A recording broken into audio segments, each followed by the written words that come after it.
சென்னையிலிருந்து நம்முடைய செய்தியாளர் குதுப்தீன் இணைந்திருக்காங்க. குதுப்தீன், ஒருபுறம் விபத்துகள் முறையான பராமரிப்போ அல்லது முறையான சிக்னல்கள் ரவுண்டானா மேம்பாலம் இல்லாததுனால ஏற்படுதுன்னா, இன்னொரு புறம் அதிகமான வாகன நெரிசலால் விபத்துகள் ஏற்படுது. சென்னை மாதிரியான இடங்களில் வாகன நெரிசல்கள் அதிகமாக இருக்கிறது. அதனால் அதுவும் ஒரு விபத்துக்கான காரணமாக அமைஞ்சிருது. இது குறித்து அங்கே இருக்கக்கூடிய மக்கள் என்ன நினைக்கிறாங்க, சென்னையினுடைய நிலைமை என்ன, அதனுடைய புள்ளி விவரங்கள் என்ன, என்னென்ன தகவல்கள் இருக்குது, பதிவு செய்யலாம். தேவேந்திரன், இன்றைய தீர்வு பாலம் நிகழ்ச்சியினுடைய தொடக்கத்தில் நீங்கள் வாசித்து காட்டிய மத்திய அரசினுடைய சாலை விபத்து தொடர்பான தரவுகளின் அடிப்படையில் இன்று நான் பேச இருக்கின்றேன்.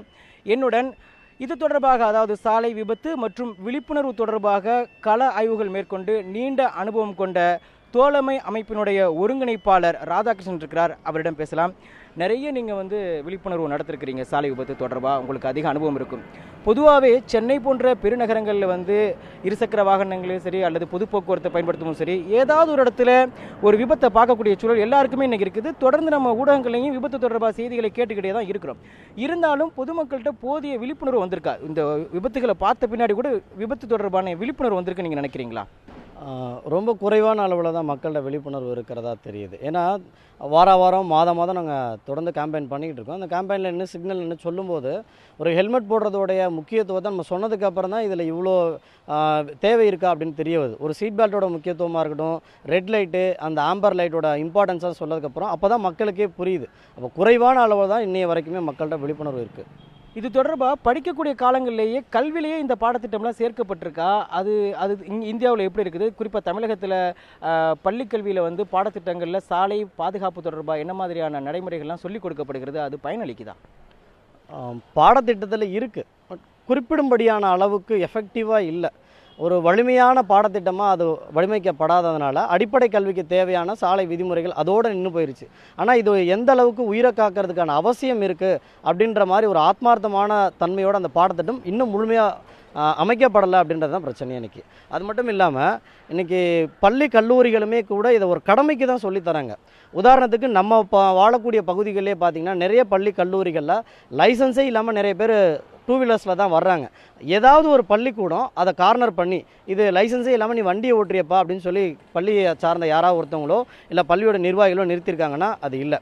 இன்னொரு பக்கம் பெற்றோர்களையும் சொல்லணும். பெற்றோர்களும் கூட நீ இது 10வது பாஸ் பண்ணா, 12வது பாஸ் பண்ணா, இதுக்கு மேலே பாஸ் பண்ணா உனக்கு பைக் வாங்கி தந்துடுறேன், இந்த பைக் வாங்கி தரேன், இந்த கார் வாங்கி தரேன்னு சொல்லக்கூடிய மக்கள் இதை மாறி நீ பாஸ் பண்ண உனக்கு டிரைவிங் லைசன்ஸ் எடுத்து தரேன் அப்படின்ற மாதிரி அறிவூட்டக்கூடிய பெற்றோர்களாக நம்ம முதல்ல மாறணும். அதே போல் கல்வியாளர்களும் தங்கள்கிட்ட இருக்கக்கூடிய பள்ளி கல்லூரிகளில் இது முழுமையாக ஈடுபடுத்துறதுக்கு முயற்சி செய்யணும். ஏன்னா போனதுக்கப்புறம் வளர தலைமுறை இதில் குறிப்பிடும்படியாக பெரும்பான்மை இறந்தவங்க எல்லாமே இளைஞர்கள். 14 வயதுலேருந்து 26 வயதுக்குட்பட்டவங்க தான் ஒவ்வொரு மணி நேரத்தில் அதிகப்படியான நபர்கள் இறந்து போகிறாங்க.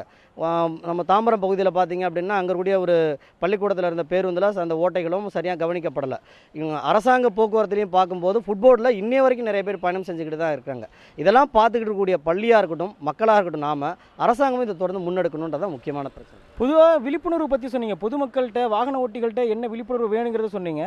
விழிப்புணர்வு பெற்று சரியாக முறையாக சாலை விதிகளை கடைபிடிக்கக்கூடிய வாகன ஓட்டுநர்கள் அடுத்து முன்வைக்கக்கூடிய கேள்வி, இங்கே இருக்கக்கூடிய சாலைகள் தரமான சாலையா அப்படிங்கிற ஒரு கேள்வி வைக்கிறாங்க. அது தொடர்பாக உங்களுடைய கள ஆய்வு எப்படி இருக்குது, என்ன சொல்லுது, உங்களுடைய அனுபவம் என்ன?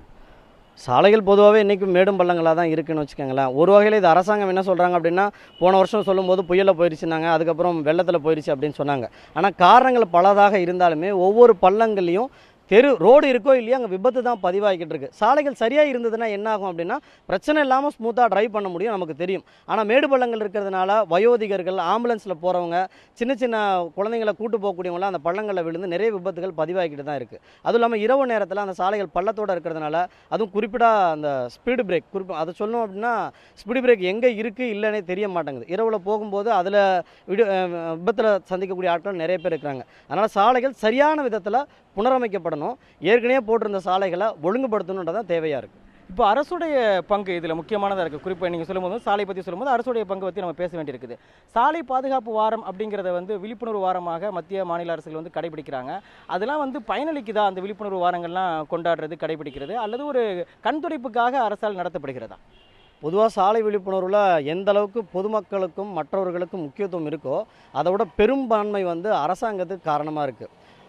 1988 மோட்டார் வெஹிக்கிள் ஆக்ட், அதில் எந்த ஒரு சட்டமாக எந்த ஒரு தவறாக இருந்தாலுமே பேசிக்காக amendment section motor vehicle act 198 ஒரு 177 பிரிவின் கீழே 100 ரூபா அபராதம். அன்னைக்கு வந்து தங்கத்தோட விலை நிலத்தோட விலைலாம் குறைவு 2000-3000 தான் இருந்தது. ஆனால் இன்றைக்கி தங்கத்தோட விலை ஒரு பவுன் தங்கம் வாங்கினா நம்ம 23,000-24,000 ஆகுது. லேண்டு பார்த்திங்கன்னா லட்சக்கணக்கில் மாறிடுச்சு. ஆனால் அன்றைக்கி சாலை விபத்துக்கு 100 ரூபா தான் ஃபைனு, இன்றைக்கி சாலை விபத்துக்கு 100 ரூபா தான் ஃபைனு. அப்போது ஒரு உயிரோட விலை மதிப்பு ஒரு 100 ரூபாய்க்கு தான் இருக்குது. இப்போ அரசாங்கம் இது எந்த அளவுக்கு என்ஃபோர்ஸ் பண்ணி கொண்டு வரணும் அப்படின்றது பெரும்பான்மை பங்கு அவங்கள சார்ந்து தான் இருக்குது. இது அது மட்டும் இல்லை, மோட்டார் வெஹிக்கிள் ஆக்ட் உள்ளார கொண்டு வரும்போது ஒரு மோட்டார் உள்ளார வருது அப்படின்னா இந்த வாகனம் எவ்வளோ சிசி திறனில் இருக்கணும், இந்த சாலைக்கு உகந்ததான்றதை பார்த்து அரசாங்கம் தான் நிர்ணயம் பண்ணும். அந்த மாதிரி போர்டு இன்னும் முழுமையாக செயல்படலை. இன்னொரு பிரச்சனை என்ன அப்படின்னா கிராஷ் டெஸ்ட்னு சொல்லுவாங்க. ஒரு வண்டி இன்ட்ரொடக்ஷன் பண்ணும்போது இந்தியாவுக்குள்ளே இன்ட்ரொடக்ஷன் ஆகுதுன்னா இந்த சாலையில் இவ்வளோ வேகத்தில் போகலாம், மோதுனுச்சுன்னா இவ்வளோ பிரச்சனைகள் இருக்குது, இவ்வளோ பாகங்கள் சேதமாகுதுன்ற பார்த்து தான் இதுக்கு தரச்சான்று கொடுப்பாங்க. அந்த தரச்சான்றோ திறன் சான்றோ முழுமையாக இங்கே பரிசோதிக்கப்பட்டு வரல. ஏன்னா பாரத் கிராஷ் டெஸ்ட்ன்ற நிறுவனம் இன்னும் உருவாக்கப்பட்டு முடிக்கப்பட முடியாமலே நிற்குது. அதனால் இதெல்லாம் கலைஞ்சா அரசாங்கம் செய்யணும். இதுக்கு கடமைக்கு ஒரு அறிவிப்பு நடந்தது. சாலை போக்குவரத்து வாரம் அப்படின்னா ஜனவரி 1 7 அப்படின்னு சொல்லிட்டு ஒரு 25 ஆண்டுகளாக நடந்துகிட்டு இருந்தது. ஒரு 2 வருஷத்துக்கு முன்னால் என்ன மாற்றினா 2வது வாரமாக மாற்றினாங்க. இப்போவும் கூட இந்த வருஷம் என்னவா வச்சுருக்காங்கன்னா நம்ம இந்த 2வது வாரத்தில் தான் தேசிய சாலை போக்குவரத்து வாரம் வச்சுருக்காங்க. ஆனால் நேற்று ஒரு அறிவிப்பு கொடுத்துருக்காங்க தமிழக அரசுலேருந்து, நாங்கள் 9லேருந்து 15 கொண்டாடலை, நாங்கள் 19லேருந்து 23 வரைக்கும் கொண்டாடுறோம், 17லேருந்து 23 வரைக்கும் கொண்டாடுறோம், 3வது வாரத்துக்கு தள்ளி வச்சுருக்காங்க. அது காரணம் வந்து தமிழ்நாடு அளவில் பொங்கல் திருவிழா இதை ஒட்டி இருக்குது அப்படின்னு சொல்லி. இப்போது தேசிய அளவுக்கும் மாநில அளவுக்கும் இந்த சாலை போக்குவரத்து வாரத்தை ஒட்டின முழுமையான எதுக்காக கொண்டாடுறோம், ஏன் கொண்டாடுறோம்னு இல்லாமல் ஒரு கடமைக்கு அன்றைக்கி எங்கேயோ பேனர் வைக்கிறதும் அன்றைக்கி ஒரு நாள் செய்கிறது மட்டும்தான் இல்லாமல் எஃபெக்டிவாக டெய்லி அதை மக்கள்கிட்ட கொண்டு போகணும், ஒட்டுமொத்த தேசம் முழுவதும் வெளிப்படையணும் அப்படின்றத நோக்கமாக இருக்குது. இப்போ நீங்கள் சொல்கிறதுல வந்து சாலையும் சரியில்லை அப்படிங்கிற ஒரு விஷயத்தை குறிப்பிட்டு சொன்னீங்க. அதே மாதிரி சாலை பாதுகாப்பு வாரம் கொண்டாடுறதும் ஒரு கடமைக்கு கண்துடைப்புக்காக தான் இருக்குது அப்படிங்கிறீங்க. அப்போ ஒட்டுமொத்தமாக வந்து இந்த சாலை பாதுகாப்பு அப்படிங்கிற விஷயத்தில் வந்து தோல்வி அடைஞ்சிருக்கு அப்படிங்கிறத வந்து ஒரு வகையில் எடுத்துக்கலாம். இன்னொரு வகையில் வந்து வாகன ஓட்டிகளுக்கு அதிகமான பொறுப்பும் கடமையும் இருக்குது அப்படிங்கிறத நம்ம இதில் சொல்லி ஆகணும். இந்த மத்திய அரசு வெளியிட்டக்கூடிய டேட்டாவில் பார்த்தீங்கன்னா மாலை 6 மணி முதல் 9 மணி வரை நடக்கக்கூடிய சாலை விபத்துகள் தான் அதிகம் அப்படிங்கிறது ஒரு புள்ளி வரும் தெள்ள தெளிவாக சொல்லுது. இதுக்கு வந்து மதுப்பழக்கம் ஒரு காரணம்னு நாம் எடுத்துக்கிற முடியுமா? கண்டிப்பாக அதிகப்படியான விபத்துகள் நடக்கக்கூடிய நேரம் வந்து 6லேருந்து 9. ஆனால் இதில் குறிப்பாக சொன்னோம்னா விபத்துகளில் உயிரிழப்புகள் அதிகம் நடக்கிறது மிட் நைட்டில் தான். அந்த இரவு 10 மணிலேருந்து காலையில் 4 மணிக்குள்ளே நிறைய பேர் சாலை விபத்தில் இறந்து போகிறாங்க. முக்கியமான பிரச்சனை ட்ரங்க் அண்ட் டிரைவ் தான்.